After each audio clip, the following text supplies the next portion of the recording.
kemarin di sebelumnya ya kita sudah belajar soal bagaimana sudah mentadaburi soal pernikahan, kemudian persusuan, ya, soal juga perceraian itu seperti apa. Nah, ini dilanjutkan lagi tentang kewajiban mengerjakan sholat biarpun dalam keadaan takut. Jadi sholat itu adalah pelindung kita gitu. Jadi ternyata Allah lanjutkan ayat-ayat tentang pernikahan, perceraian, persusuan itu dengan ayat terkait perintah sholat. Ternyata sholat itu adalah solusi untuk semua masalah kita. Ya seru mbak, kalau saya jelas ngerti ya. Nah tapi ternyata sholat itu yang seperti apa, yang sampai meninggalkan bekas. Jadi menjadi suatu dawamul dzikr,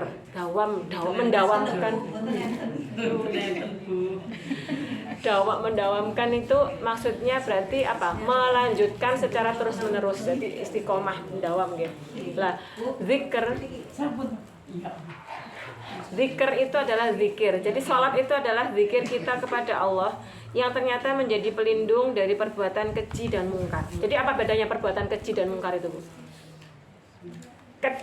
Mungkar itu efeknya cuma buat kita sendiri. Contoh, kita tidak sholat, efeknya kan kita. Kemudian kita tidak menutup aurat, kita sendiri yang kena.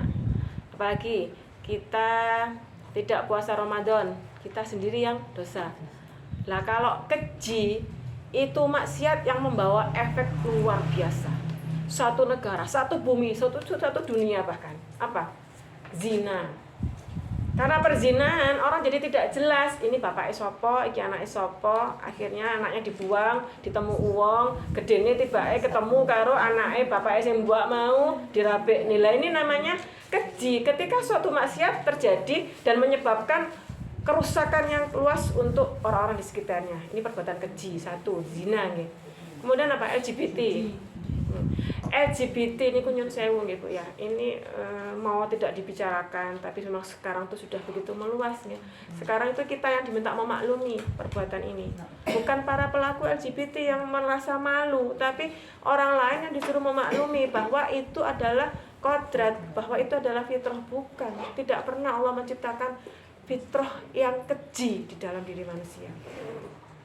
Jadi LGBT itu kan berawal dari sesuatu yang melampaui batas. Ketika seorang laki-laki tidak puas dengan yang Allah tetapkan untuk pasangannya. Maksudnya Allah itu sudah menciptakan berpasang-pasangan, laki-laki dan perempuan. Bentuknya alat kelamin sudah tidak sama. Dan itu dibentuk memang pas itu, mix and match ya. Kalau Butari sama Bu Bin yang paham, yang bidan ya. Bu Bin itu tahu, saya pernah periksa ke Bu Bin tuh bisa tahu. Jadi kan pas masa subur Mbak niku lek duduk bidan mboten ngerti kok delok tok lho kok ngerti niki pun pas masa subur. Berarti kan benar-benar ada ilmunya tuh itu. Maka Allah sudah menciptakan laki-laki dan perempuan itu berpasangan. Tapi ketika laki-laki tidak puas dengan apa yang Allah tetapkan untuk dia, jatahnya niku wau nggih. Pas-pasane niku wau. Akhirnya dia mencari yang lain, yang jalan yang lain. Padahal jalan yang sudah ditunjukkan itu adalah farji. Farji laki-laki untuk farji perempuan. Lah yang terjadi farji laki-laki untuk laki-laki lewat jalan yang lain akhirnya. Lah ini awalnya kan apa? Karena mereka melampaui batas. Karena mereka mboten trimo dengan tidak mensyukuri nikmat yang Allah berikan. Lah ini sekarang kita disuruh memaklumi perbuatan keji seperti ini. Maka naudzubillah ini efeknya tidak hanya pada si pelaku LGBT tadi. Karena tadi saya sebutkan ya, pelaku zina itu efeknya satu kampung, bahkan itu bisa mengundang bala, apalagi LGBT. Dan tidak ada permakluman karena itu bisa disembuhkan. Dan mereka hari ini minta memaklumi itu jangan, bukan apa? Itu bukan untuk sesuatu yang dimaklumi, itu dosa besar yang Allah laknat luar biasa. Bahkan kalau kita mendiamkan, ya itu parah nih. Tapi kan hari ini kita itu dalam tadi kulatur nih, kita berada dalam suatu air bah liberalisme. Orang itu mboten gelem kesenggol. Jangankan tetangga nih. Anak-anak itu hari ini beda dengan anak-anak zaman saya mungkin, atau zamannya Bu Pin atau zamannya Bu Sum. Dulu zaman Bu Pin, Bu Sum, Bu Kati nek dipenging, "Nduk, oleh mulih aja bengi-bengi. Manut. Zaman saya pun kok diulingi engko jam pira mulih sakderenge maghrib. Sebelum maghrib saya sudah kepikiran jam 3:30 itu kok masih jauh, masih ada kegiatan, saya itu sudah kepikiran. Lah hari ini anak-anak muda itu enggak mau kesenggol. Makanya jangan, kita tuh kalau mau tanya ke anak-anak hari ini yang sudah remaja nih, itu hati-hati. Acarane apa? Ibu itu mesti pengen roh ae. Kadang-kadang kan ngoten. Nah, nggih, kadang-kadang kepo. Jadi terus jam pira mulih? Ya gak ngerti, Bu, kok jam pira pulangnya. Jadi ini menghinggapi semua generasi. Generasi hari ini enggak mau kesenggol. Enggak mau dia itu dituturi, enggak mau dia itu ditanyakan eksistensinya, enggak mau dia diatur. Maunya dia itu bebas menentukan apa yang ini tubuh saya, ini pikiran saya sudah besar, saya bisa menentukan mana yang terbaik. Lah, terbaiknya itu kalau siapa yang menjamin dia tidak katut arus kalau kita tidak memberikan pendidikan sejak awal, sejak di dalam. Kalau tadi kemarin kita tadaburi ya, tidak sekedar sejak mengandung, bahkan sejak kita melakukan pernikahan. Makanya ada larangan, dilarang menikah dengan musyrik, dilarang menikah dengan ahli kitab yang tidak segaris dengan ketika Nabi Isa dulu. Berarti kan tidak, ini sudah jelas diatur. Lah, inilah adalah support system dalam Islam. Nah, kalau ini sudah hari ini dilanggar semua, seolah-olah menikah itu sementing cinta. Gak penting itu tuh agama, karena jangan sampai agama itu membatasi kehidupan. Padahal agama itu dijadikan memang untuk membatasi, untuk menjadikan rambu-rambu mana yang boleh dilewati, mana yang tidak. Lah hari ini ketika memang hari ini tuh jauh nggih antara umat dengan syariatnya. Tadi seperti saya sebutkan, hari ini itu ketika mengajak orang untuk naik bahtera syariat itu seperti mengajak kepada suatu mimpi, seperti persis ketika zaman Nabi Nuh dulu mengajak umatnya untuk naik bahtera. Gak lapo kurang gawean numpak kapal ning gone puncak gunung waya musim kemarau ngentak-ngentak ngene banyu itu kon ndi lho arep iso keli gender. Ternyata faktanya iya. Lah hari ini sama juga kita mengajak anak-anak, mengajak tetangga, kita mendakwahkan, itu akan menjadi sesuatu yang garing. Lah lapo pacaran gak oleh kabeh lho pacaran. Terus kenal bojone ya apa lho gak pacaran. Kok tibake matane karo. Kok tibake nang kene anak panune, kok tibake nang kene apa lah. Padahal enggak seperti itu. Makanya gunanya ta'aruf adalah saling menunjukkan. Jadi boleh Bu misalnya nggih kita menunjukkan pada orang tuanya. Rambutnya sak mini. Misalnya ini ketika ta'aruf yang ini laki-laki, yang ini perempuan, keluarganya dari sini. Rambutnya sak mini, ikal apa lurus. Itu boleh dibilang seperti itu, menunjukkan. Jadi saya mengutus saudara apa teman saya untuk melihat deloken calone kuwi rambutnya sak pira. Terus bagaimana posturnya, itu boleh, bukan kok sing dikon ndelok bocahe dhewe. Lah hari ini kan cek fisik sendiri ya hari ini itu lah. Lah nggih, kok lek keliru lah, padahal Islam itu begitu detail mengatur soal mulai pernikahan. Belum hamil, masih mulai pernikahan itu Allah atur sedetil itu. Untuk apa? Untuk menciptakan generasi-generasi yang akan kelak mengemban syariat ini. Lah hari ini generasi yang akan mengemban seperti apa bentuknya? Karena apa? Karena kelalaian generasi sebelumnya. Generasi sebelumnya tidak merasa penting untuk mengenalkan ilmu-ilmu agama, ilmu-ilmu syariat. Akhirnya lalai. Kelalaian ini menurunkan generasi yang semakin tidak paham dan semakin lalai pada syariat. Nah, maka pembahasan kemarin soal pernikahan, perceraian, persusuan itu ternyata dilanjutkan di ayat 238 dan 239 soal apa? Soal sholat. Ternyata sholat ini pun jere. Ketika sholat itu dilakukan, jadi di 238 sampai 239 ini yang bisa kita ambil itu adalah ketika sholat itu sudah ditetapkan wajib. Bahkan ada suatu riwayat dari hadis riwayat Ahmad perjanjian Nabi itu pernah bersabda, perjanjian antara kami dengan kaum kafir adalah sholat. Jadi yang membedakan muslim dengan kafir itu sholat. Siapa yang meninggalkannya dengan sengaja maka ia telah menjadi kafir. Jadi sepenting itulah sholat. Dia adalah menjadi batas antara yang muslim dengan yang kafir. Jangan bilang kamu muslim kalau kamu enggak sholat. Nah, padahal hari ini pripun? Berarti tanpa sadar, betul, tanpa sadar dia sudah menjadi kafir ketika dia meninggalkan dengan sengaja. Jadi sudah, maksudnya meninggalkan dengan sengaja itu krungu adzan, memang dia sengaja nggak sholat. Ya kena sengaja Us, karena memang dia sehari Lah, betul. Lah ini hari ini semakin banyak apa mboten? Kemarin kan berangkat, kemarin nongkrong ngopi. Nah, betul. Sing heran iku nek tenggen kula masjid tapi sing kerja malah warung kopi. Kopi. Di tempat saya itu kalau yasinan bapak-bapak nggih Bu, mireng adzan, itu semua tak pikir tuh ke masjid. Ketika saya awal-awal dulu tuh pindah itu tak pikir ke masjid. Ternyata nggih astagfirullah. Jadi mereka pakai baju bagus, pakai sarung, itu soalnya mampir tengene pos kamling badhe yasinan. Jadi pos kamling kebek, yang ke masjid 3 orang. Bar adzan langsung moro nang omahe sing yasinan niku. Yasinan ada orang sholat. Nah, niku wau, makanya berarti ini kan dengan sengaja. Sholatnya nang omah, nggih itu urusan dia dengan Allah, tapi fakta bahwa dia laki-laki itu adalah sunnah muakkad untuk sholat di masjid. Mendekati wajib ya sunnah muakkad itu untuk laki-laki lah. Maka inilah sumber semua kerusakan di dalam umat hari ini. Ketika tidak menjadikan sholat itu adalah sesuatu yang benar-benar utama. Rumah tidak ada tiang niku ambruk mboten. Ketika kita kuda-kuda bangun rumah itu pasti ada tiang sangganya.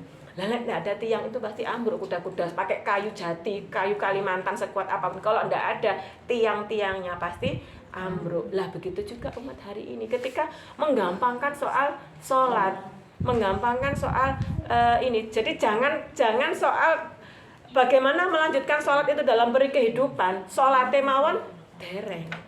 Bagaimana apa yang mau dilanjutkan dalam kehidupan sehari-hari, dalam lisannya, apa yang akan dizikirkan kalau sholatnya mawon dereng kecekel. Nah maka tadi dilanjutkan nggih, dan laksanakanlah sholat wusta karena dengan khusyuk. Jadi jumhur ulama menyatakan sholat wusta itu adalah sholat asar. Jadi kenapa sholat asar? Karena sholat asar itu adalah saat sore itu dinaikkan amalan kita. Bukan kok ngeremehkan sing penting nek sholat asar tok ae. Mboten. Tapi ketika sholat asar itu terlewat, hilang sudah hari itu. Karena apa? Sudah tidak ada yang dilaporkan. Ketika ditanya malaikat itu piye? Jadi malaikat itu naik ke Sidratul Muntaha itu ya, ditanya Allah, piye hambaku si fulan sholat, dia membaca zikir ini. Lek gak ya sudah, hari itu berarti dia tidak punya amalan sama sekali. Tapi ini bukan berarti menggampangkan.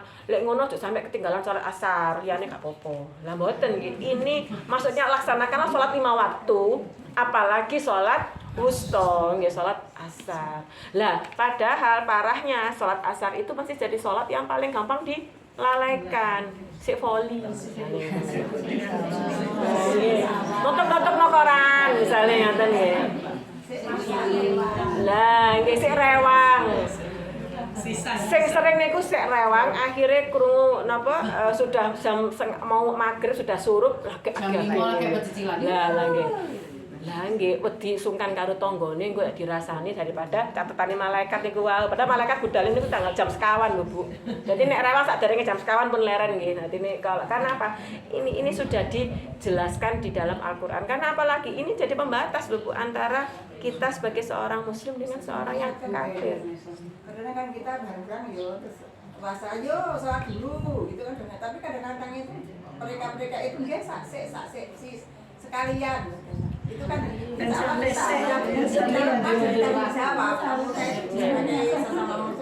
kita sudah mengingatkan karena memang kapasitas orang itu tidak sama. Kapasitas orang niku kadang-kadang wonten sih bener-bener gampang nih bendinane terakhir salate meh surup misalnya ngaten nggih. Dadi nek urung surup ngono rumasane sik siang dereng asar. Padahal yang diperintahkan di sini itu adalah peliharalah semua salat. Dipelihara semua salat itu jangan ada yang tertinggal. Apalagi sholat wusta. Nah ini karena apa? Karena diangkatnya amal kita hari itu adalah di saat asar. Jadi nek dijak poli mboten sanderek enen. Karena poli masih asar ya, pasti sampai sore. Ibu-ibu kan biasanya ngoten niku nek di kampung badhe Agustusan kan niki nggih. Biasane lomba-lomba niku mesti sore.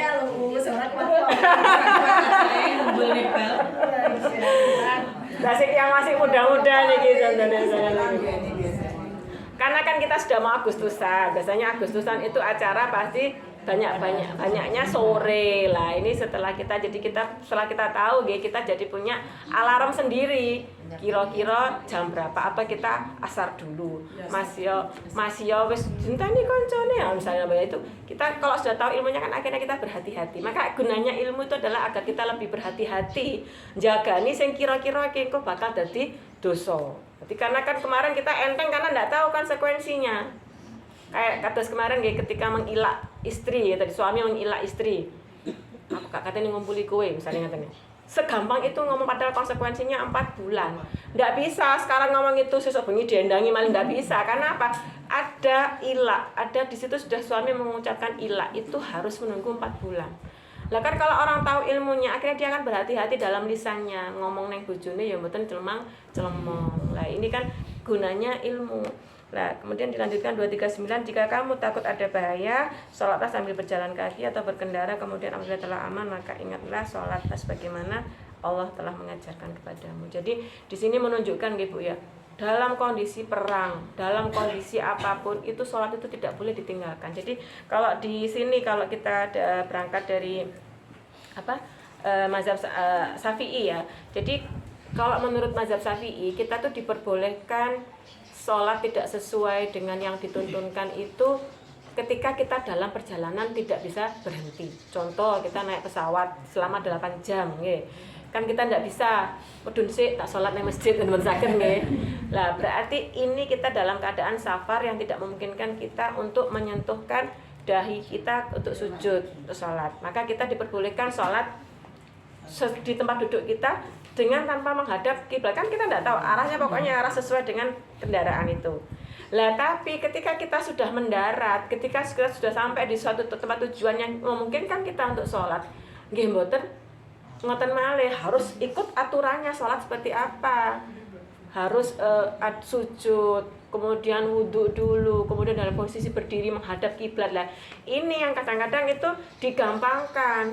Safar wis neng omahe, wis teko omahe yang dituju masih gampang nih, gak apa-apa, gak tanya misalnya kiblatnya sebelah mana, wis gampang nih. Lah ini tidak boleh karena kita itu ketika sudah sampai di suatu tempat yang memungkinkan, yang aman, tadi disebutkan sini aman ya, yang aman berarti kita harus mengikuti sholat itu sesuai tuntunannya, sesuai bagaimana rukun-rukunnya. Bahkan kalau di mazhab Syafi'i itu ya ada kaidah untuk mengganti apa yang sudah dilakukan. Jadi misalnya nggih, jenengan naik pesawat. Tadi sholat zuhur, asar, sampai di Arab misalnya, kan nggak mesti berangkat tempat haji ya. Sampai di Arab misalnya sudah masuk waktu Isya. Maka mengkodok zuhur, asar tadi, maka tetap diulangi lagi sholatnya karena tadi itu sholat dalam kondisi terpaksa. Dan dia sudah sampai di hotel, berarti kan tempat itu sangat memungkinkan untuk sholat sesuai dengan tuntunan lah. Sholat lagi, itu kalau mazhab Syafi'i. Jadi fikih itu memang luas nih. Jangan sampai hati kita membuat sempit. Jadi perbedaan fikih itu memang sangat dimungkinkan karena kita ada 4 mazhab dalam fikih. Nah ini kan akhirnya membuat kita itu adanya ilmu itu membuat kita itu mudah memaklumi orang lain. Sing kono salate 23 gak apa-apa, jane biyen Umar bin Khattab ngongkone pernah melakukan seperti itu. Sing kono kunut ya wis bene, memang ada tuntunan untuk kunut di salat subuh. Jadi fikih itu sangat luas. Jangan dibatasi, jangan disempitkan dengan hati kita karena menganggap yang sing gak koyo aku berarti salah, mboten. Yang asal yang bersangkutan itu memegang kaidahnya dan tahu, pokoknya tahu loh nggih, mboten kok jareke, tahu yang dilakukan itu dan ada dasarnya, boleh. Makanya kita harus tahu ilmunya biar apa? Biar kita yakin dengan tata cara yang kita lakukan. Ya apa lho? Kok gak kunut? ya gak apa-apa, memang gak harus kunut, gak harus setiap subuh kunut. Loh kok kunut? Ya kan kita dalam kondisi yang sekarang itu sulit, dalam kondisi yang kritis, maka kita kunut ya. Monggo, jadi ndak ada sing gak kunut salah, sing kunut bener, apa sing gak sing kunut salah, sing gak kunut bener, itu ndak ada salah benar dalam fikih ketika pegang ilmunya. Dia ikut mazhab yang siapa. Nah, jadi ini pentingnya lagi nggak kita tahu. Jadi tahu itu kita tahu tuh, jadi kita mengamalkan itu dengan tatak nih, maksudnya itu mboten engko kayak darani ngene, engko kayak samar ngene, itu karena kita belum tahu ilmunya. Jadi yang muncul tuh senantiasa khawatir. Nah, nggih ragu, betul ragu-ragu itu. Kemudian dilanjutkan tadi ya dengan khusuk itu pasti jenengan semua. Jadi khusuk itu menyerahkan hati sepenuhnya kepada Allah pada saat itu. Jadi ketika takbiratul ihram itu kan orang kalau mau ditembak tuh, saya ditembak ini kan angkat tangan. Jadi angkat tangan itu kita sudah menyerah. Sholat itu kita sudah menyerah pada Allah. Ya Allah, yuhyi wa yumiit, ya Allah, saya serahkan hidup dan mati saya hanya kepadamu. Sembuh, pasrah bongkoan, ya Allah, saya dengan semua permasalahan saya ini saya serahkan sepenuhnya kepada Panjenengan, ya Allah. Nah, ini menunjukkan ketertundukan kita. Nah, kemudian 238 sampai 242 ini adalah berbicara tentang seputar hukum dan manajemen rumah tangga. Jadi ini melanjutkan lagi yang tadabbur sebelumnya ya Bu ya. Jadi ternyata manajemen rumah tangga itu kuncinya cuma 2, di sholat 5 waktu dan di sholat wusta. Kalau sholat 5 waktu dalam suatu rumah, dalam suatu keluarga itu terjaga, insya Allah Allah akan menjaga keluarga itu. Yang terjadi hari ini adalah tidak terjaganya sholat 5 waktu itu di dalam suatu keluarga. Sholatnya digleter-gleteran, wis krungu adzan, si anaknya nyekel HP ditokne mawon. Sudah adzan, suaminya masih misalnya apa? Nonton TV dibiarkan. Lah ini akhirnya keluarga tidak menjadi suatu benteng pertahanan bagi munculnya benteng pertahanan dari tenggelamnya anggota keluarga tadi dari arus-arus yang salah. Nah, ternyata sesimpel ini Allah itu mengatur manajemen rumah tangga itu. Dimulai dari bagaimana sholatnya, sholat anggota keluarga itu tadi. Maka biasakan anak-anak itu mulai kecil untuk berakrab-akrab dengan masjid. Mulai kecil, bahkan mungkin mulai ketika mulai dalam buayan.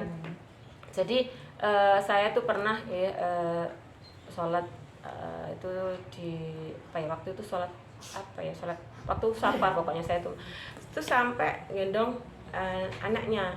Jadi tapi ini memang dalam kondisi sangat terdesak gitu ya. Kalau misalnya seorang ibu di rumah sendirian, nggak ada yang lain-lain, nggak ada yang titipi misalnya titip gendongno, itu harus menjamin dulu memastikan anak ini ketika ibu mulai takbiratul ihram tidak dalam keadaan pampasnya basah. Kalau pas kita dalam sholat ternyata anak ini pipis di pampasnya itu soal lain. Tapi kita pastikan sebelum kita takbiratul ihram anak ini dalam kondisi suci. Jadi kalau kan sekarang itu banyak ya Bu di perkotaan itu yang seorang ibu harus hidup sendiri karena dia merantau dan jauh dari keluarganya. Yang kalau masih di desa kan enak nggih. Bu titip. Tetep saya jogokno ngoten nah. Itu enak kalau kita di desa. Kalau di kota tidak ada support system seperti ini, Bu. Jadi bar-babaran gelem gak gelem ya karo gendong karo nyapu, ya karo kene krenyang-krenyang lah itu saya dulu pernah mengalami ketika saya masih di Ponorogo dulu, belum pulang ke Gemah. Jadi ini banyak dialami para ibu hari ini, makanya hari ini itu tingkat stres wanita menikah itu tinggi 1:5. Jadi dari 5 orang wanita 1 pasti stres. Nah ini kita tapi iki bener. 45 ya. Jadi iki wonten wong songo iki. Tapi mriki mbak. Ya karena kita sedang ngaji, jadi nggak mungkin dipres karena kita sudah mengamalkan tadi nih manajemennya ada di dalam sholat dan sholat wusta. Nah maka sholat itu di sini di 240 241. Lah ini maka menjelaskan nggih seorang istri yang ditinggal mati seorang laki-laki. Jadi ayat 240 ini kan membuat wasiat untuk istri itu tidak meninggalkan rumah selama 1 tahun. Nah, tapi ayat 240 ini dinasah oleh kemarin yang kita baca di ayat 234. Jadi dinasah itu maksudnya dikoreksi. Jadi urutan ini Bu ya, itu bukan urutan turunnya surat. Jadi ayat 240 itu turunnya justru lebih awal dari ayat 234. Kenapa urutannya seperti ini? Waktu itu memang sudah ada kurikulum yang waktu Utsman bin Affan membukukan, itu memang sudah ada dari beberapa dari beberapa para pencatat wahyu itu tuh kan ada beberapa ya dari sahabat, itu ada yang di Madinah sendiri dan di Mekah sendiri lah. Urutannya ini sudah mereka tuh dikumpulkan zamannya Utsman tuh, dikumpulkan biar ngendikannya Nabi urutannya piye. Jadi Quran ini Bu turunnya bukan seperti kita enak sekarang membaca nih nggih urut Al-Baqarah, Ali Imran, kemudian An-Nisa, kemudian Al-Maidah urut itu. Enggak, dulu tuh pelonco-pelonco sampai akhirnya Khalifah Utsman bin Affan tuh mengumpulkan semua pencatat wahyu. Dia Nabi ngendikan piye urutannya. Semua dikumpulkan sampai yang paling rojih akhirnya susunannya seperti yang kita baca hari ini. Lah ayat 240 ini ketika ada larangan seorang perempuan tuh tidak boleh meninggalkan rumahnya selama 1 tahun ketika suaminya meninggal, ini dinasah di ayat 234 bahwa masa iddah itu adalah 4 bulan 10 hari. Kemarin itu ini betul hadir ya Bu Sri. Kemarin itu Bu Sri bertanya bagaimana masa iddah itu ketika kita memang harus keluar. Jadi dalam sistem kita hari ini, dalam berkehidupan kita hari ini itu memang tidak memungkinkan kita itu seperti syariat benar-benar kita memang dipersulit dengan kondisi hari ini. Contoh nih, ketika seorang suami meninggal dan kita tidak ada yang menjamin. Dulu ada negara yang menjamin. Dulu keluarga itu ikatannya begitu kuat. Jadi ketika seorang itu saudara itu ditinggal mati suaminya, itu ada yang mensuplai, ada yang menanggung. Hari ini perempuan ditinggalkan, dia harus berjuang sendiri untuk kehidupannya.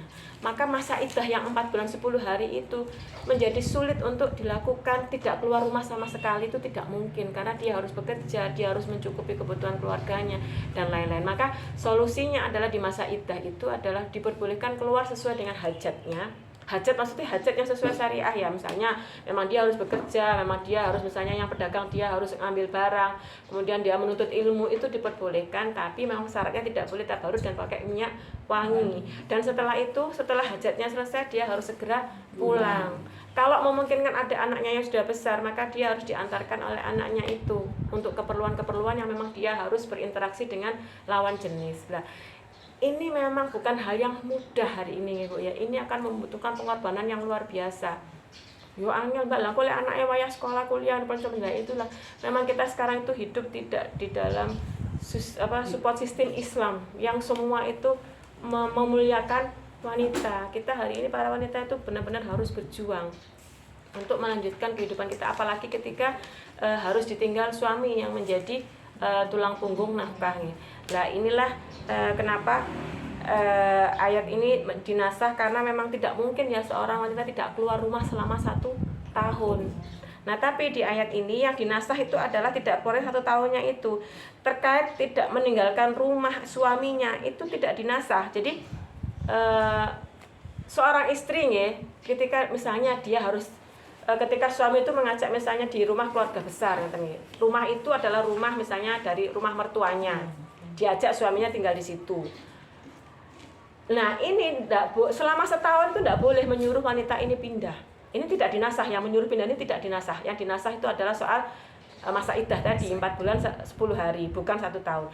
Tapi tidak diperbolehkan menyuruh wanita ini pindah dari rumah suaminya sebelum 1 tahun. Nah yang terjadi hari ini napa banyak kok tetangga saya nih Bu. Nah, sing melok maratuwane karo maratuwane kongkon ngalih disangoni motor bit siji niku kathah. Ada beberapa. Jadi nah makanya jadi hari ini tuh kadang-kadang kita membaca ini adalah yang Allah perintahkan, sementara mata kita melihat fakta hari ini yang jauh dari apa yang disyariatkan ini. Karena apa? Ya karena tadi itu kita lalai pada sholat kita dan sholat wusta. Hari ini begitu banyak umat yang lalai pada itu, makanya akhirnya semakin jauh syariat-syariat di belakangnya. Maka misalnya itu maka yang menjadi pedoman adalah batas keimanannya. Ya sak sire Mbak lah ya, sak sire itu akhirnya kan ketika seseorang itu beriman ya, beriman itu apa? Beriman itu dia di qoblah hayah. Qoblah hayah itu kan ketika janin itu usia 4 bulan itu kan ditiupkan roh. Itu ditanya, alastu birobikum, siapakah Tuhanmu? Si janin, si rohnya itu menjawab, qalu bala syahidna, engkau ya Allah. Maka janji inilah yang menjadi menjadi awal dari berimannya ruh ini. Ini namanya qoblah hayah. Maka meyakini hanya satu-satunya Allah itu sebagai yang disembah itu adalah menjadi kewajiban kita. Nah, ba'da hayahnya adalah semua yang kita lakukan dalam hidup kita itu dihisab. Seperti kalau nanti aturkan niku nggih, hati kita itu nanti seperti black box kan. Itu diuruk nih. Percakapan di dalam hati kita tuh semua nanti dinyalakan. Ini yang akan dihisab. Bukan kok sekedar tangan ditakoni, hati ini makin disetel Bu black box ini. Tadi nate batin koncone, tapi koncone nggih mboten ngereken wong kabeh distel dhewe-dhewe. Atau distali dhewe-dhewe atine niku. Lah makanya ini menunjukkan bahwa kenapa orang itu melakukan atau tidak melakukan suatu syariat itu berangkat dari keimanan. Seberapa dia meyakini hari akhir, kiamat, bagaimana dia meyakini adanya hari perhitungan kelak. Nah maka ini menunjukkan bahwa orang-orang yang tidak melakukan syariat itu berarti dia kurang mengimani atau tidak mengimani Allah dan hari akhir, karena hari akhir itu semua nanti ditanya. Bahkan di sini disebutkan ya adanya di ayat 241 itu adanya pemberian mut'ah pada wanita yang diceraikan menurut cara yang patut. Jadi misalnya contohnya nih Bu nggih, karena menikahnya dulu baik-baik kan pasti tidak ada pernikahan yang kare bunga-bunga nggih, pernikahan mesti api-apian gitu. Nah maka ketika harus terjadi perceraian karena tidak, jadi syarat perceraian itu cuma satu, ketika tidak dimungkinkan melakukan hukum-hukum syariat di dalam rumah tangga. Ketika seorang wanita sudah tidak dimungkinkan lagi dia melakukan syariat sesuai perannya dia sebagai istri di dalam rumah tangga, maka dia diperbolehkan bercerai. Nah dalam perceraian ini seorang suami yang menalak istrinya itu dia harus tetap menjamin nafkah bagi istrinya sampai istrinya ini menikah lagi. Loh, ini sanes kula lho nggih sing ngomong. Niki sing ngomong 241. Ayat 241. Ini ada bagi perempuan yang diceraikan hendaklah diberikan mut'ah. Beda loh. Ada loh. Temen saya tuh nikah itu suaminya nggak mau kerja. Astagfirullah, kuwi wis dicerai sik kok mau peni lho padahal. Dua niki Mbak. Nafkah dan mut'ah. Beda nggih Bu. Nafkah itu rutin sesuai kesanggupan. Misalnya sanggupnya 100, ya 100, maksudnya memang harus ada nafkah pada istri yang dicerai. Mut'ah itu hadiah pemberian. Contoh, Dek kowe tak pegat tak gawe di Pajero. Contoh bersang ayam niki contoh, nggih contoh tok. Niki contoh karena mut'ah itu hadiah pemberian, nafkah itu rutin. Jangankan mut'ah, jangankan nafkah. Bebas salahnya. Nah ini kan akhirnya kita itu jadi melihat ya, Masya Allah, ternyata Allah itu mengatur sedemikian detail. Tapi ternyata kenapa tidak ada yang dilakukan ini semua? Karena kita tidak ada yang membuka hidangan ini. Kita tidak tahu betapa lezatnya syariat ini mengatur kita dari mulai menikah sampai menjaga rumah tangga itu seperti apa. Maka manajemen rumah tangga itu nomor 1 adalah sholatnya dan batas dari sholat wusta. Dieling nih, misalnya bojone sik keenakan nyambut damel ngene, Pak asar. Wayahe. Karena itu adalah batasnya. Itu adalah tonggak manajemen rumah tangga. Jadi misalnya Pak Yit lagi asik ngetok-ngetok tanduran ngoten ya, wis asik. Pak asar sik kurang didik. Misalnya lah dicawil, ayo salat sik lah. Itu memang harus Nah, itu makanya jaminan Allah luar biasa. Jaminan Allah luar biasa. Kenapa? Allah tuh menjamin pada siapa-siapa yang menjaga, memelihara salatnya dan salat wusta. Itu Allah akan memelihara rumah tangga itu, akan memelihara keluarga itu. Jadi ini kan betul bayan-bayan ya Bu janjinya Allah tuh, dan monggo dibuktikan mulai sekarang dijaga, dipelihara sholatnya dan sholat wusta. Nanti penjagaan Allah yang akan bekerja. Nah kemudian lah ini di 242 demikianlah Allah menerangkan kepadamu ayat-ayat agar kamu mengerti lah. Inilah jadi Allah tuh menerangkan ayat-ayat ini agar kita mengerti. Jadi kemarin dijelaskan soal persusuan, soal perceraian. Jadi soal persusuan itu juga betul bahan-bahan Ibu ya. Jangan sepelekan masa menyusui 2 tahun. Ini penelitian dan ini sudah ada pembuktian, sudah ada riset ya.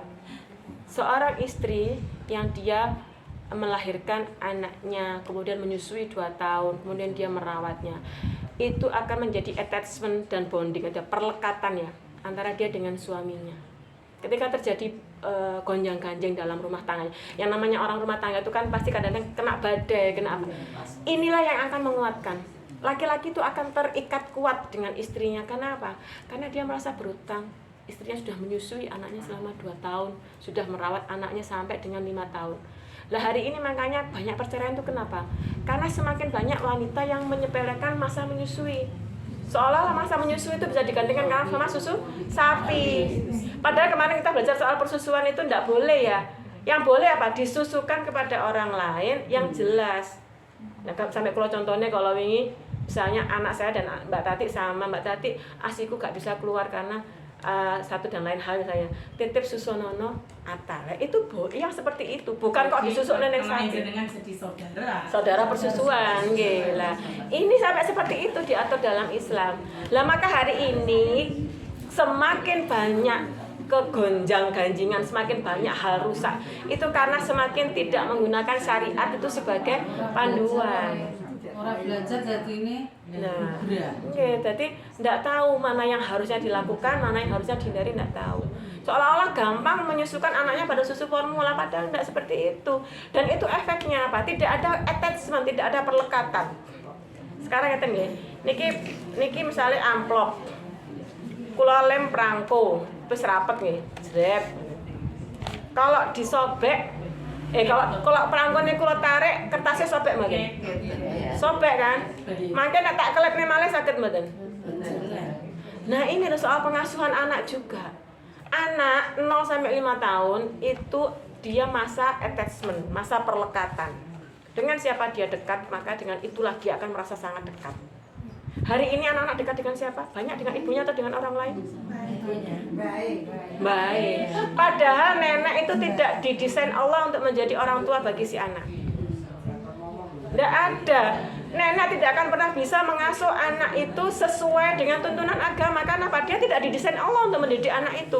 Yang didesain Allah untuk mendidik orang tua anak itu tadi, bukan cucunya. Nah hari ini gampang, tetep nombae ae, tetep nombae.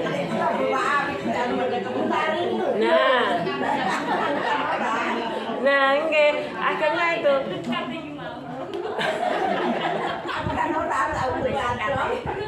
Tapi kadang baik sih seneng ngupaya anak. Loh, boleh, bukannya kok saya tuh melarang nenek enggak boleh mengasuh. Nah, tetap yang terlibat utama adalah orang tua. Bukan kok enggak boleh bayar rasa cekel. Mboten. Awas-awas sering bayar mboten, tapi anak ini harus dilekatkan dengan sempurna dengan orang tuanya. Karena neneknya tidak didesain Allah untuk menjadi orang tua bagi anak ini. Baik tetap baik, bukan orang tua. Lah ini yang banyak tidak dipahami Mahmud hari ini nih. Gampang nih Mahmud mama muda. Jadi seolah-olah rabien gawe anake, neh lahir neh lho. Mumpung bae sing nom. Bae sing nom.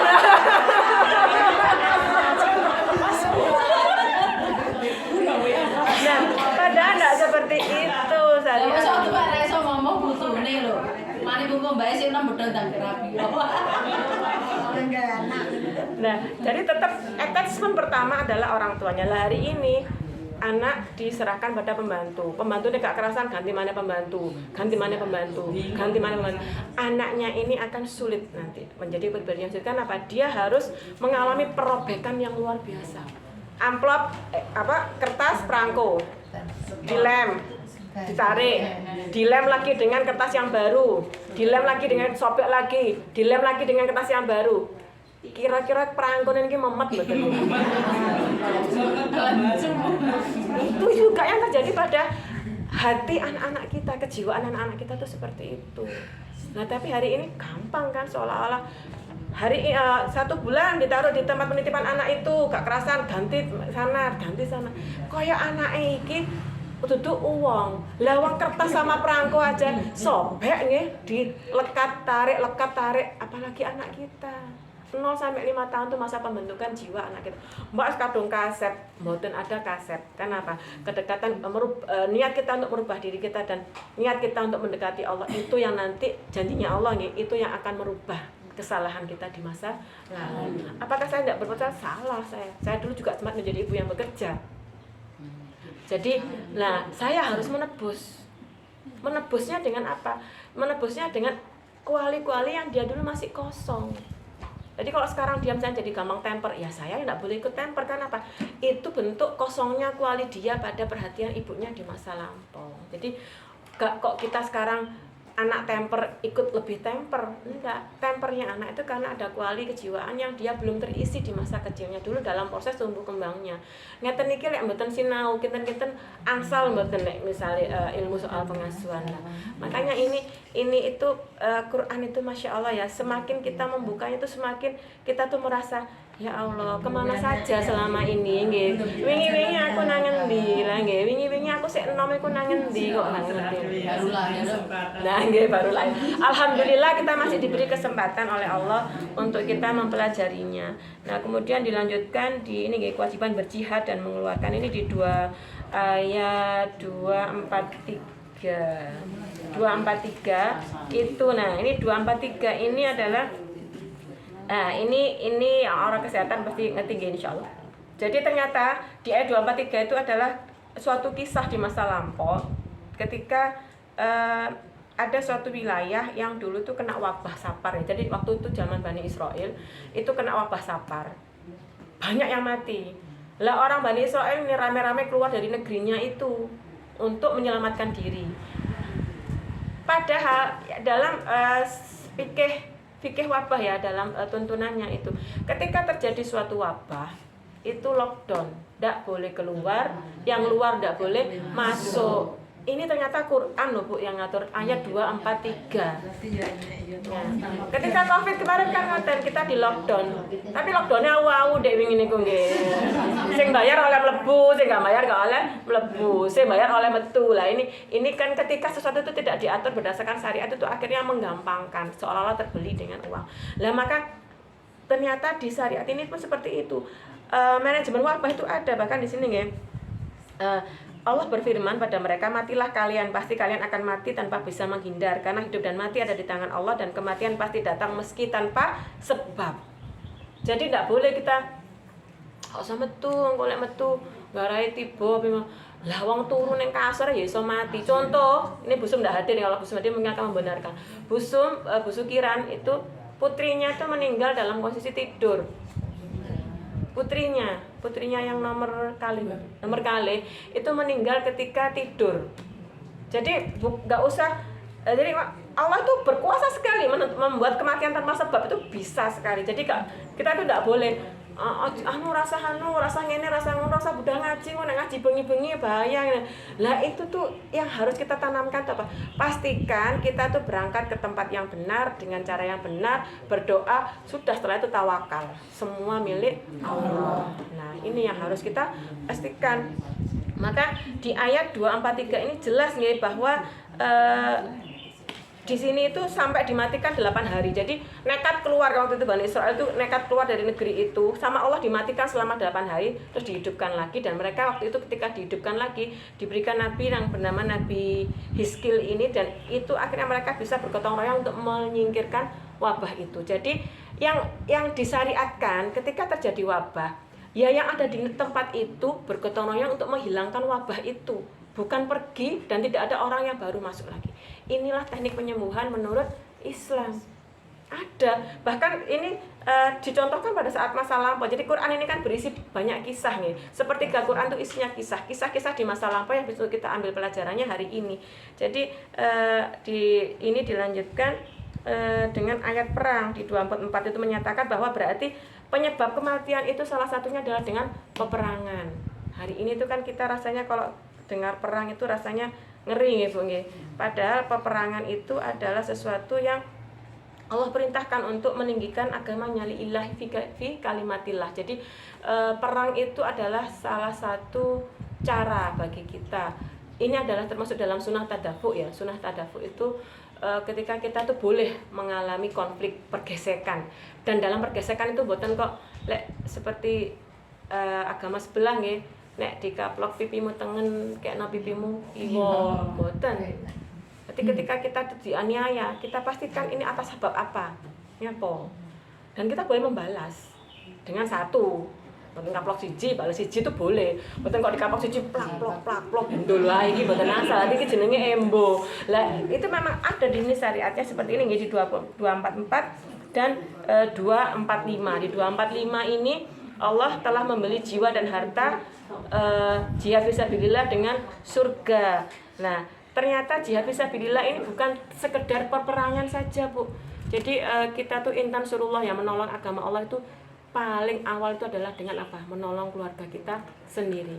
Menjamin dan memastikan keluarga kita itu tidak ada yang berani melakukan kemaksiatan. Ini adalah jihad paling awal. Kalau kita jihad paling awal ini saja sudah gagal, jangan harap kita bisa melakukan jihad yang mengorbankan jiwa kita. Jadi menjamin anak-anak itu dalam ketaatan itu sudah termasuk jihad. Karena apa? Karena hari ini di luar tidak karu-karuan seperti itu, menjaga keimanan anak itu sesuatu yang sangat ekstra nggih, harus dilakukan karena ini adalah bentuk infak kita pada generasi.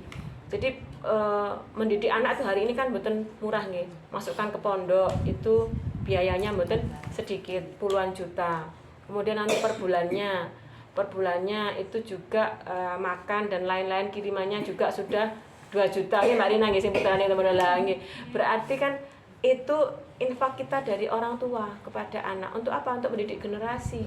Karena ketika kita itu mengikhtiari untuk generasi yang lebih baik, itu insya Allah akan jadi benar-benar celengan kita di akhirat kelak. Karena ketika kita menghasilkan generasi yang buruk, itu pun akan menjadi ancaman bagi kita di yaumul hisab. Ketika kita niatkan untuk menjadikan generasi ini kelak akan menjadi pembela syariat, maka itu akan Allah mudahkan insyaallah. Allah mudahkan bukan berarti moro-moro duwe malah bayarannya malah akeh mboten, tapi Allah sanggupkan kita terus-menerus. Yang disanggupkan tuh hati kita. Yang Allah berikan upgrading tuh sabarnya kita. Misalnya dulu anaknya belum sekolah, iku ki nek gak keturutan mangan bakso pegel misalnya ngoten. Gak jajan sate gulai ngoten rasane getun. Lah setelah ada anak-anak yang sekolah kita jadi enteng mawon puasa, jadi enteng mawon menahan diri tidak membeli. Lah itu kan berarti kan juga dimudahkan. Jadi bentuk kemudahan Allah itu dalam logika Allah, bukan logika kita. Yang sering kali terjadi kita tuh sering merasa jadi Nobita. Pripun? Ngerengek-ngerengek nang Doraemon ben ditokno teko kantong ajaib apa yang diinginkan gitu. Jadi kita tuh ngerengek-ngerengek ke Allah. Ya Allah, nyuwun iki. Kalau tidak dikeluarkan dari kantong ajaib, marah, nesu. Kan kula pandonga ya Allah. Lah padahal itu dua hal yang berbeda. Doa kita merengek itu memang Allah perintahkan. Tapi soal pengkabulan ya aja njekte Gusti Allah lah. Seringkali kan kita tuh jadi Nobita. Nek gak dikabulne ngamuk. Nggih mboten. Nobita ngoten nggih. Mungkin yang seumuran saya sudah sering lihat Doraemon ya kan. Jadi seperti itu. Jadi kita tuh tanpa sadar seperti itu sekarang. Jadi Nobita. Kalau ndak dikabulkan dari kantong ajaib marah. Kita juga gitu kan disuruh mongso njaluk wis nangis ya Allah kula nyuwun iki tiba ndak dikabulkan marah ya wis aku sesuk gak tahajud meneh aku lho wis infak jarene dibalekno sakmene tibake enggak lah itu berarti kan kita mendikte Allah. Kita mendikte hasil itu harus sesuai dengan logika kita sebagai manusia. Padahal hasil itu murni adalah logika Allah. Allah yang tahu apa yang terbaik untuk kita lah. Ini yang sering menjadikan orang itu tidak istiqomah ketika dia melakukan sesuatu tapi merasa tidak mendapatkan apa yang diinginkan. Aku lho Mbak wis ngaji terus ae rumangsa aku yo sik ngene-ngene ae uripku lah nek ngaji terus dadi Batman apa pripun. Berarti kan ini itu yang harus kita latih memang pemahaman kita bahwa kita itu meminta disyariatkan, kita berdoa diperintahkan, tapi soal pengkabulan itu adalah wilayahnya Allah. Ya Allah, nyuwun ya Allah diparingi bojo sing sugih ya Allah, tibake oleh bojo ya bayarannya 1 juta. Lah ini sudah itu memang jatahnya ngoten lho. Jadi kan enggak kok, lah kula kan penyuwun ya Allah nika diparingi. Ini kan suka-sukanya Allah. Lah ya. Yang terbaik bagi dia bagi surganya adalah itu. Nah, kemudian kita masuk ke ayat 246 sampai 248 ya. Ini adalah soal perilaku buruk Bani Israel lah. Bani Israel itu ya Bu, ya Allah. Jadi sepeninggal Nabi Musa itu kan Bani Israel itu kelunto-lunto. Apa nggih kelunto-lunto itu? Pokoknya nah nggih terusir dari Palestina. Sampai akhirnya mereka itu melencang kemana-mana. Nah akhirnya ketika diperintahkan untuk memasuki suatu negeri, di situ di negeri itu tuh ada penguasa yang kejam, disuruh masuk itu tidak mau. Nah, tapi mereka nganyang di sini nggih. Lah angkatlah seorang raja, angkatlah dulu seorang raja, seorang pimpinan buat kami. Engko lek wis ana pimpinannya aku lek perang. Jadi ngenyang nggih. Lho gurung ana pimpinane kok nek ana pimpinane aku ya wani perang, heleh gitu. Jadi di sini dijawab oleh nabi pada saat ini nabi ya, bukan Musa. Karena ini di 246 ini Nabi Musa sudah wafat. Nabi Harun juga sudah wafat dan digantikan oleh nabi tapi bukan rasul. Jadi sepeninggal antara Nabi Musa, Nabi Harun sampai dengan Nabi Daud itu ada beberapa nabi yang bukan rasul. Nah, ini waktu itu memang disebutkan ini salah satu contoh saja ya di 246 sampai 248 ini betapa merengkelnya orang-orang Bani Israel. Jadi ketika mereka minta diangkat raja untuk sebagai pemimpin, mereka dikasih raja. Tapi dilalah ya Bu ya. Memang Allah itu memang untuk menguji. Orang yang merengkel itu mesti dikasih sesuatu yang di luar ekspektasinya. Jadi misalnya ekspektasinya orang Bani Israel itu napa? Dikasih raja yang gede, dur, ganteng, kuat, sakti, pokok putih nggih. Punya banyak kemampuan. Ternyata siapa yang Allah tetapkan menjadi raja? Yang jadi padha kayak jenengan ya, duwe presiden ya sing ganteng, pinter, dhuwur, sugih, jujur, pokoknya akeh. Kayak rasane gak ono celone lah. Sama juga waktu itu Bani Israel minta raja dengan spek seperti itu. Dan ternyata Allah turunkan Talut. Talut itu wis sikile cilik, awake cilik, guru. Terus dia juga bukan siapa-siapa, maksudnya bukan dari golongan orang kaya, bukan dari golongan pembesar, dan mereka ya Allah, kamu mana tasih dadi raja? Kok masa seperti ini akan kau jadikan pemimpin bagi kami? Jadi Talut itu bukan orang kaya, Talut itu juga bukan orang yang punya kekuatan fisik. Jadi kata skolatur nih kalau kita hidup di masa Musa, belum tentu kita akan ikut Nabi Musa. Sama, jadi waktu itu Bani Israel pun tidak percaya.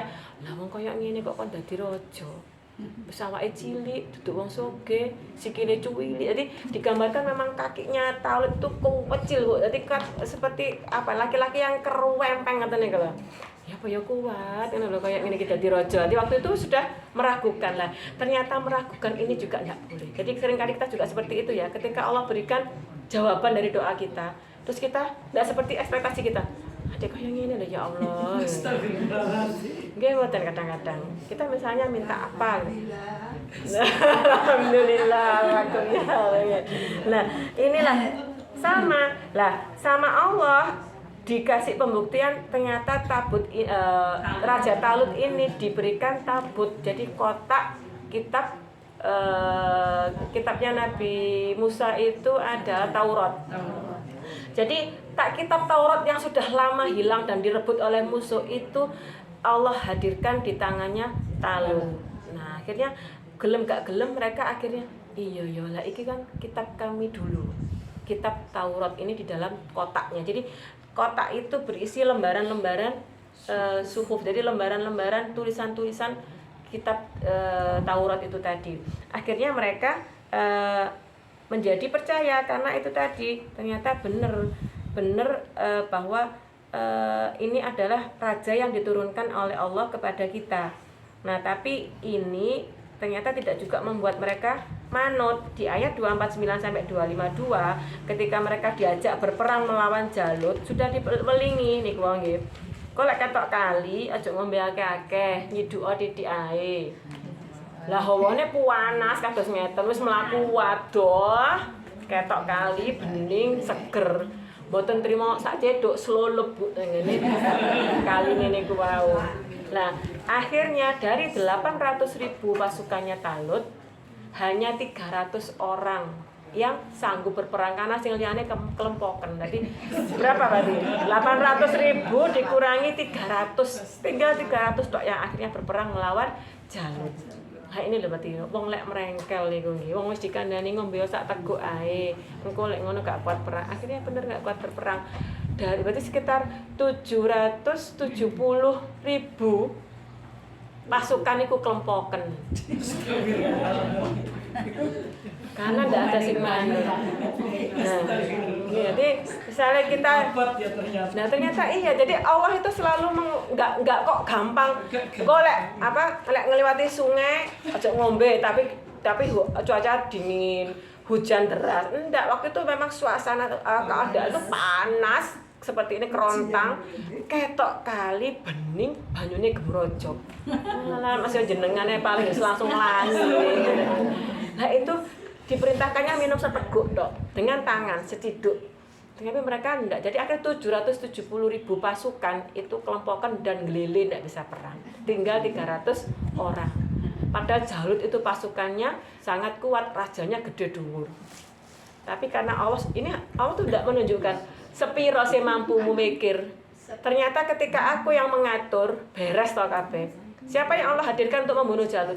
Daud. Nabi Daud itu juga kecil. Senjatanya apa, Bu? Ketapel. Pelintengan. Padahal musuhnya Jalut itu bawanya pedang, bawa panah, pakai baju besi. Baju besi itu jenengan nate pirsa nggih, baju besi itu bahkan ada helmnya. Helm itu tertutup sampai sini. Irung niku nggih ditutupi oleh baju besi. Spot yang terbuka itu adalah daerah jidat nih. Kok ya titis gitu. Nabi Daud niku pas dipelinteng kena ini antara dua mata ini kena di sini. Raja Jalut yang besar langsung ambruk. Jadi 300 orang itu mengalahkannya dengan cara pelintengan niku wae. Ini Allah menunjukkan apa? Hendak menunjukkan apa? Sepiro lehmu iso mikir, lek bukan aku yang menyelesaikan, tidak ada masalahmu yang selesai. Ketika Allah sudah bertindak, mbok atase pelintengan itu bisa menyelesaikan peperangan yang luar biasa hebat pada saat itu. Nah, makanya di ayat ini dipungkasi di ayat 252 ya. Itulah ayat-ayat Allah kami bacakan kepadamu dengan benar dan engkau Muhammad adalah benar-benar seorang Rasul. Maka kisah-kisah ini diulangi lagi ke Nabi. Untuk apa? Untuk kita mengambil ibrah, mengambil hikmah, mengambil pelajaran. Hari ini kita tidak mengulangi kesalahan yang dilakukan umat di dahulu. Berarti hari ini kita tidak akan memilih Fir'aun. Kita akan memilih Nabi Musa. Dengan apa? Dengan ilmu, karena sudah ditunjukkan seperti ini. Ketika dulu terjadi seperti itu, ternyata memilih yang benar adalah yang seperti ini. Jangan delok prejengane peh misalnya nggih sugih ngono tibake boten enek isine lagi. Yang dicontohkan di dalam Quran itu ekstrim. Raja Talut kurus, Daud kecil. Senjata juga pelintengan, kurang ekstrim pripun jal Quran ini. Kenapa kok enggak dipakai senjatanya itu misalnya panah yang besar kados nek tengene Werkudara niku nggih, sombot kandele ngaten niku. Ndak, yang dipakai di dalam Quran pelintengan dengan kerikil pas kena. Berarti apa? Kita di sini adalah yang bisa kita ambil. Kita tidak boleh menganggap remeh apapun. Ketika kita sudah bersama Allah, tidak ada yang tidak mungkin. Maka syariat ini adalah hidangan yang benar-benar lezat untuk kita nikmati setiap saat, untuk kita makan, untuk kita pilih semuanya tanpa kita pilah. Karena apa? Semuanya adalah hidangan lezat. Ngalah-ngalahi sate gulai. Karena yang dijanjikan Allah di surganya nanti adalah apa, Bu? Untuk wanita, rumah, perhiasan, baju yang indah. Karena Gusti Allah ngerti wong wedok iku senengane omah apik, klambi apik, perhiasan sing mas-masan sing oke. Untuk laki-laki dijanjikan apa? Dijanjikan bidadari. Karena wong lanang itu secara fitrah golekane wong ayu, mboten seneng wong lanang niku karo wong elek. Tapi kecantikannya masing-masing tidak sama kriterianya. Makanya kabeh akhirnya dapat jatah sendiri-sendiri. Karena apa? Cantiknya si A menurut si B itu tidak sama. Enak sing senenge ngene, sing senenge ngoten. Alhamdulillah nggih, kita hari ini menuntaskan sampai juz 2 terakhir nggih. Insyaallah pekan depan kita bertemu dengan juz 3. Insya Allah sedikit-sedikit tapi insya Allah akan Allah tancapkan ya, kuat di dalam hati dan pikiran kita untuk kita amalkan. Baik, kita berdoa dulu.